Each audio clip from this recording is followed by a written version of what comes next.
कि निज भाषा उन्नति अहे सब उन्नति को मूल, और बिन निज भाषा ज्ञान के मिटत न हियो को सूल।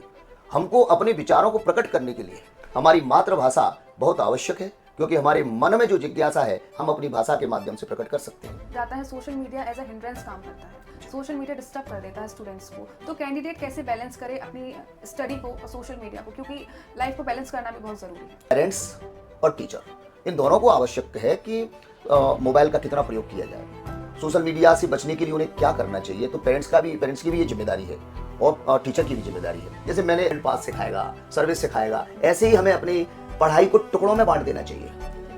टुकड़ों में बांट करके, और समय निर्धारित, हमारे पास 24 घंटे हैं। 24 घंटे में से अगर हम 8 घंटे सो जाते हैं, 8 घंटे में हम हमारा खाना, नहाना धोना ये कर लेते हैं, इसके बाद भी हमारे पास 8 घंटे बचते हैं।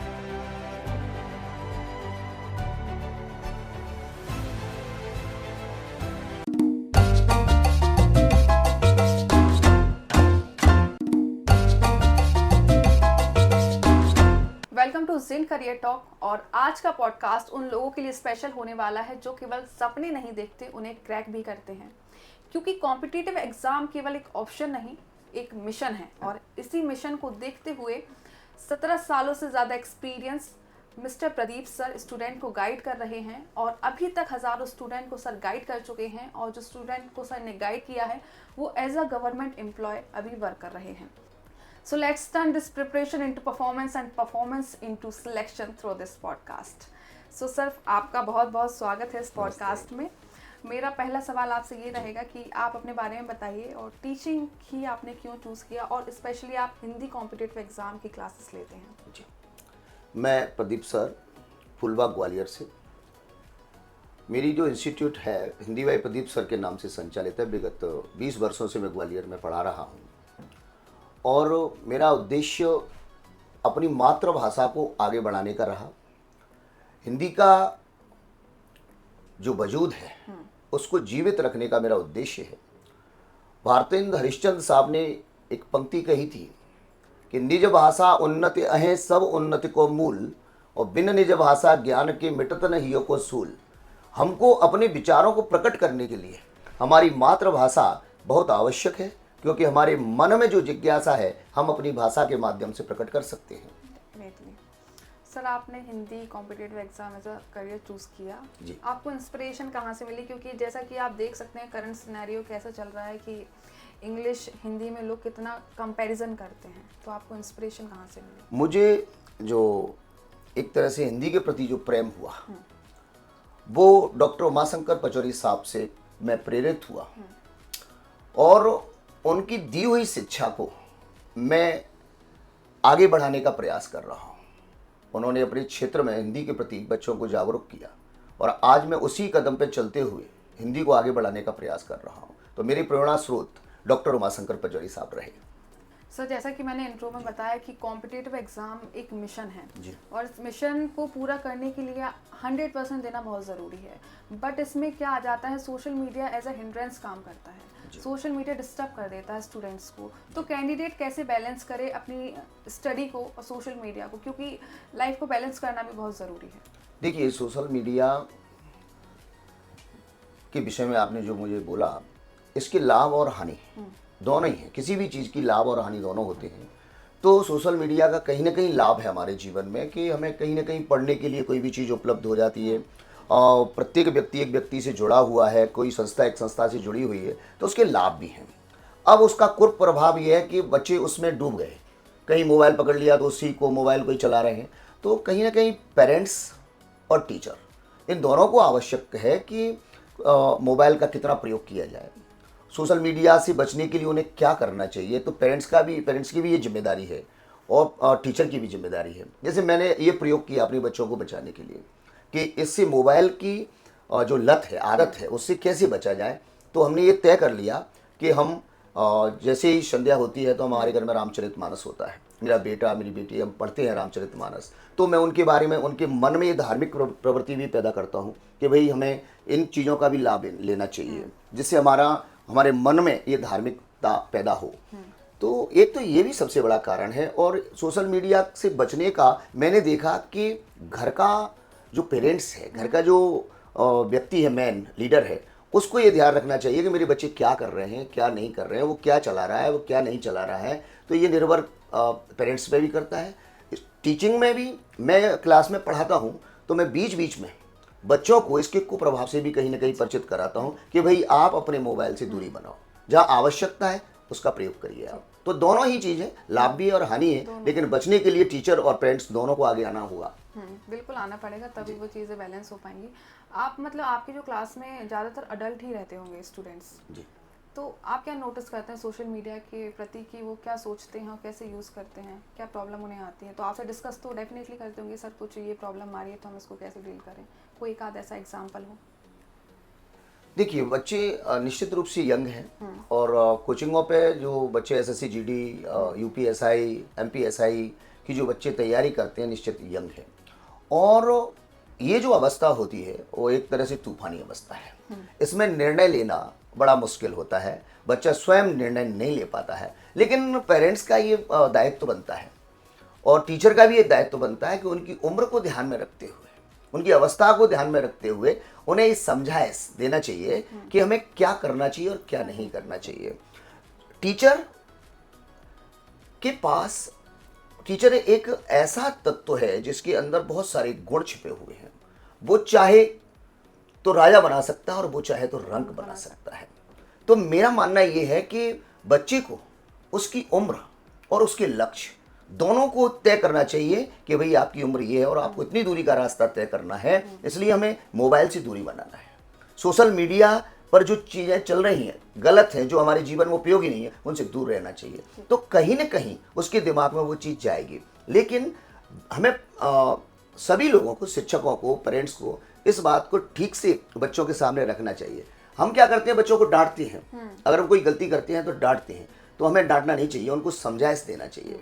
क्योंकि समझाइश से उसके दिमाग में कुछ चीज़ें जाएगी, क्योंकि उसकी उम्र उस लेवल की है कि वो समझेगा, डांट नहीं सहन कर पाएगा। बिल्कुल नहीं कर तो मेरा ऐसा मानना है।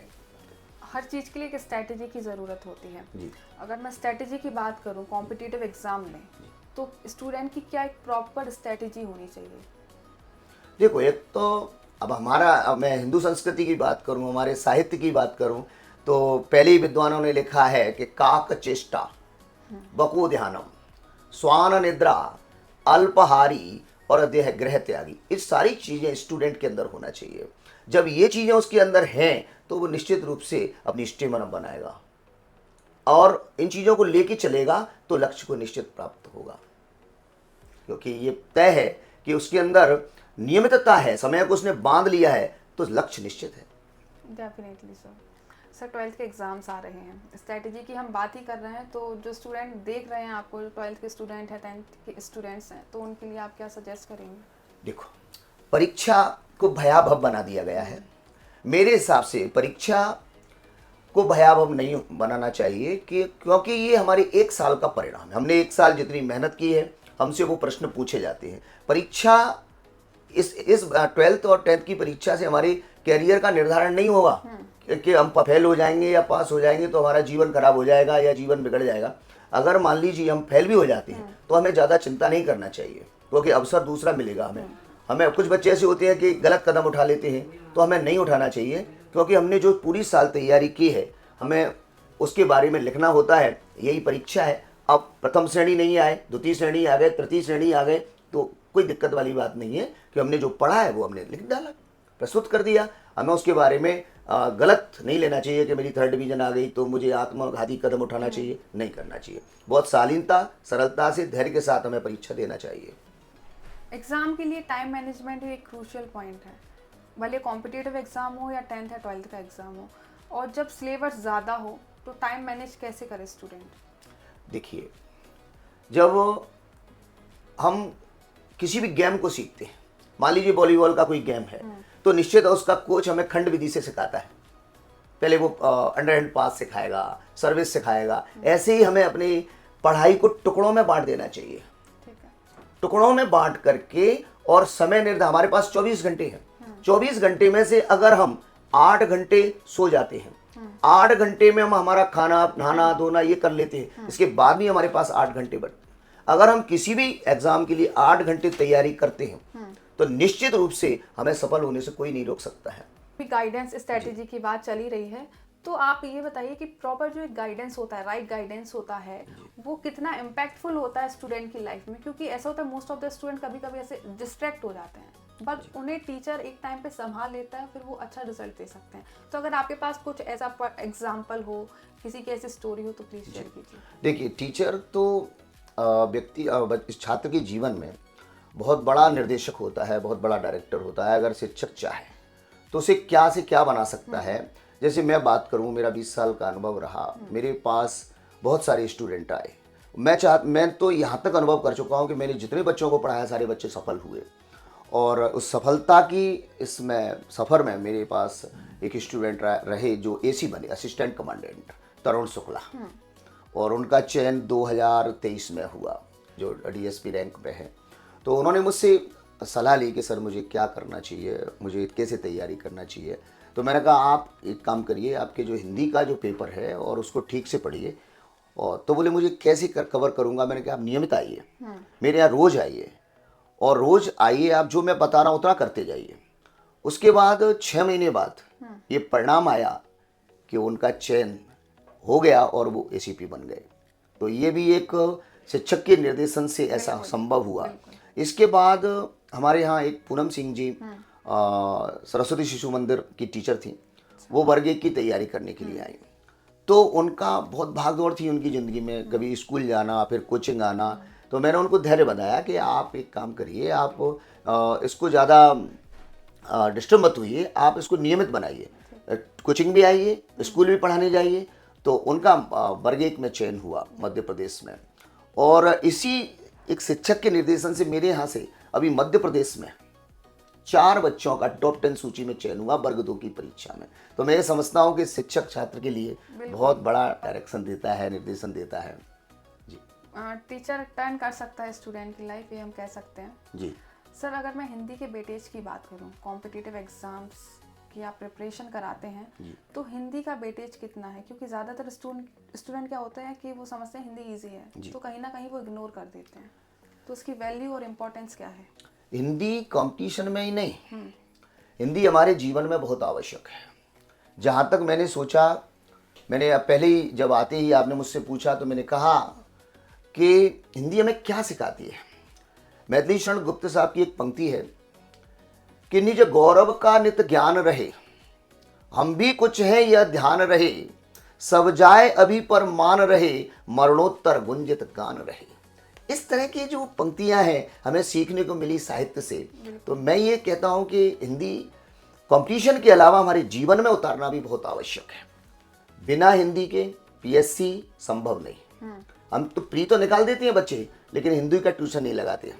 जबकि हिंदी पीएससी मेंस में 300 नंबर की आती है, 200 नंबर की 5वां पेपर होता है और 100 नंबर का 6वां पेपर होता है। तो पीएससी में हिंदी का बहुत बड़ा योगदान है। हाँ, अगर वो हिंदी को अपनाता है तो निश्चित रूप से वो मेंस लिखेगा, नहीं तो प्री में ही रह जाएगा वो। तो हिंदी को बच्चे क्या करते हैं, कमजोर समझते हैं कि हिंदी तो जो हम बोलते हैं वही हिंदी है, लेकिन ऐसा नहीं है। हिंदी का अपना एक वजूद है अन्य सब्जेक्टों की तरह। बिल्कुल। अब जैसे एसएससी जीडी की बात करें, एसएससी जीडी में हिंदी आती है, यूपी पुलिस में हिंदी आती है, यूपी एसआई में कम से कम 70 नंबर की हिंदी आती है। तो बिना हिंदी के ये एग्जाम निकलना मुश्किल है। और आपकी एसएससी स्टेनो में भी हिंदी आती है, और एसएससी स्टेनो में इस टाइप की हिंदी पूछी जाती है जो कि बर्तनी से संबंधित है। तो बच्चों को हिंदी पर ध्यान देना चाहिए, और बच्चे के जीवन में हिंदी का बहुत बड़ा महत्व है। और कंपटीशन के अलावा व्यक्तिगत जीवन में भी बहुत महत्व है, क्योंकि बिना हिंदी के हम साहित्य को नहीं समझ सकते। Definitely sir. Hindi as a language जिंट इंस्टीट्यूट लगातार प्रमोट करता है। जिंट इंस्टीट्यूट से जुड़े हुए आपको भी समय हो गया है सर। जो कोर्स हम प्रोवाइड करते हैं, लाइक हम data analyst, tally, prime plus, GST और कंप्यूटर से रिलेटेड कोर्सेज हम प्रोवाइड करते हैं, तो आप बता सकते हैं कि हमारे कोर्स अदर इंस्टीट्यूट से कैसे अलग हैं?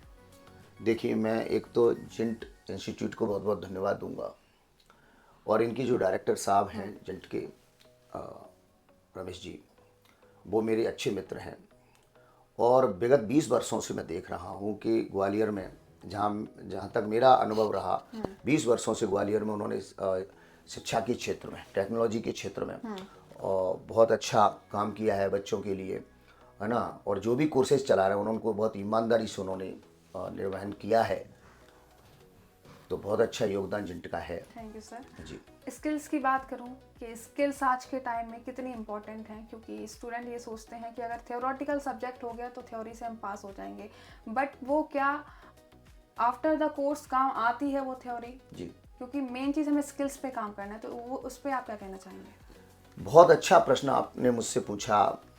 हम कौशल, अगर हमारे जीवन में कौशलों का विकास हो गया तो निश्चित रूप से हम बेरोजगार नहीं रहेंगे। हम एक ही तरफ जा रहे हैं। हम जो एक अलग अलग कौशल हैं, जैसे मान लीजिए आपकी जिंट के माध्यम से एक स्टेनो का चलता होगा, है ना, उससे भी एक अलग रोजगार का अवसर बनता है।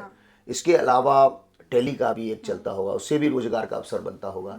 तो निश्चित रूप से बच्चा पहले पीएससी के लिए, यूपीएससी के लिए, एसएससी के लिए, इन एग्जामों के लिए दौड़ता था, लेकिन अब इधर आए, वो इस क्षेत्र में आए, तो निश्चित रूप से इधर भी रोजगार के अवसर हैं बहुत सारे।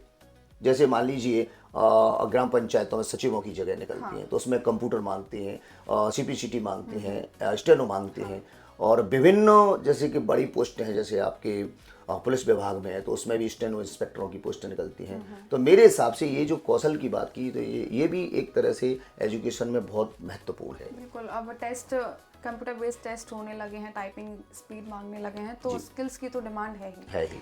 स्किल्स को ही देखते हुए हमने जिंट रोजगार मिशन ऑर्गेनाइज कराया था। ये 10 और 11 जनवरी को ऑर्गेनाइज कराया था सर। इसमें नंबर ऑफ कैंडिडेट्स आए थे, अप्रोक्स 2000 कैंडिडेट्स आए थे ग्वालियर के, और कंपनीज भी आई थी, 35 अप्रोक्स कंपनी आई थी जॉब देने के लिए। तो उसके लिए आप क्या कहना चाहेंगे? आपने मिशन के बारे में सुना ही होगा। जिंट एक तो मेरा 20 वर्षों से रिश्ता रहा। रमेश जी मेरे मित्र हैं। मेरा इंस्टीट्यूट हिंदी भाई प्रदीप सर भी बगल में ही है। जब ये मेला लगा, रोजगार मेला, तो मुझे बड़ी प्रसन्नता हुई कि कोई संस्थान है जो बच्चों के हित में काम कर रहा है, और इतने बच्चे यहाँ मुझे देखने को मिले कि वो रोजगार की तलाश में थे। और जब मैंने डायरेक्टर साहब से बात की तो क्या वास्तव में ये मेला लगा, इसके लिए कुछ बच्चों को रोजगार, तो उन्होंने मुझे बताया कि बहुत सारे बच्चों को इसमें रोजगार मिला। और मेरे हिसाब से इस तरह का जो कदम उठाया जिन इंस्टीट्यूट ने, ये बहुत अद्वितीय पहल है, और इस तरह के मेले लगने चाहिए। बहुत अच्छा, बहुत मैं धन्यवाद देना चाहूँगा कि इस तरह के मेले आगे भी आयोजित होना चाहिए। सर काफ़ी अच्छा सपोर्ट मिला था इस मिशन में, और इसमें स्पेशली क्या था कि फ्री ऑफ कॉस्ट था, कोई चार्ज नहीं था, ना कंपनी के साइड से कोई चार्ज था और ना स्टूडेंट के साइड से। तो अभी भी लगातार हमारी टीम काम कर रही है जिंट रोजगार मिशन के लिए। कैंडिडेट्स अभी भी आ रहे हैं और अभी भी उन्हें जॉब मिल रही है। सर मेरा अब एक लास्ट क्वेश्चन आपसे ये रहेगा कि ट्रैफिक की अगर मैं बात करूँ, ट्रैफिक रूल्स की बात करूँ, क्योंकि नंबर ऑफ स्टूडेंट्स आपके पास भी आते हैं ट्रेनिंग लेने के लिए, तो ट्रैफिक रूल्स को मानना कितना ज़रूरी है? एक सेंस ऑफ रिस्पॉन्सिबिलिटी मैं जो कहूँ, वो उन्हें कितना ध्यान रखनी चाहिए? ये आपका प्रश्न बहुत अच्छा है। जब बच्चा घर से निकलता है तो माँ बाप ये उम्मीद करके भेजते हैं उसे कि वो निश्चित रूप से शाम को अपना काम करके वापस लौटेगा, लेकिन कुछ लापरवाहियों की वजह से उसको रूल्स पता नहीं है, तो लापरवाही करता है, तो निश्चित रूप से कई व्यक्तियों की जान भी चली जाती है इसमें। तो मेरा मानना ये है कि हमें ट्रैफिक के नियमों का पालन करना चाहिए, जिसमें माता पिता की अहम भूमिका है। माता पिता अपने बच्चे को, जब वो बाहर निकल रहा है, अपनी टू व्हीलर गाड़ी लेके निकल रहा है, कि भाई उसको आपको हेलमेट का सबसे अहम रोल। कोचिंग में भी आ रहा है वो पढ़ने के लिए, तो मेरा मानना तो ये है कि कोचिंग संस्थान को हेलमेट को अनिवार्य कर देना चाहिए। जब प्रवेश मिलेगा, जब आपका हेलमेट यहाँ जमा हो जाएगा, अगर कोई बच्चा वाहन से आता है, साधन से आ रहा है, तो ये बहुत ज़रूरी है। दूसरी बात कि जब हम ट्रैफिक नियमों का पालन नहीं करेंगे तो निश्चित रूप से अव्यवस्थाएं बढ़ेंगी। ट्रैफिक नियमों का पालन करना हमारे जीवन में बहुत आवश्यक है, क्योंकि जीवन भी नियमों से ही चलता है, और ट्रैफिक नियम हमारे जीवन में निश्चित रूप से हमको उनको आत्मसात करना चाहिए, जिससे दुर्घटनाएं कम होंगी और मानव जीवन की सुरक्षा होगी। मेरे हिसाब से इन नियमों पर बहुत बारीकी से ध्यान देने की आवश्यकता है सभी लोगों को। आपने काफ़ी अच्छा पॉइंट बताया कि हेलमेट कंपलसरी कर देना चाहिए जो कोचिंग इंस्टीट्यूट हैं, वो लगातार हम ये बात सभी से कर ही रहे हैं जो भी हमारे पॉडकास्ट होते हैं। सर अब बस पॉडकास्ट एंडिंग के साइड है, तो हम जो हमारे गेस्ट आते हैं उनसे ये पूछते हैं कि आप जिंट इंस्टीट्यूट के बारे में क्या सोचते हैं, किसी एक शब्द में बताइए। जिंट संस्थान ग्वालियर के लिए एक सौगात है, और हमें बड़ी प्रसन्नता है। हम भी कोचिंग चलाते हैं हिंदी की, लेकिन जो जिंट ने दिया है ग्वालियर के लिए और ग्वालियर चंबल संभाग के लिए, मैं उसके लिए आभारी हूँ। और मैं कहूँगा कि जिंट हमेशा बच्चों के हित में इसी तरह से कार्य करता रहे और हम जिंट के साथ हैं। Definitely sir, thank you so much, आपने अपना टाइम दिया। अब मैं जिंट इंस्टीट्यूट के डायरेक्टर मिस्टर रमेश सर को बुलाना चाहूँगी, जो सर को सम्मानित करेंगे।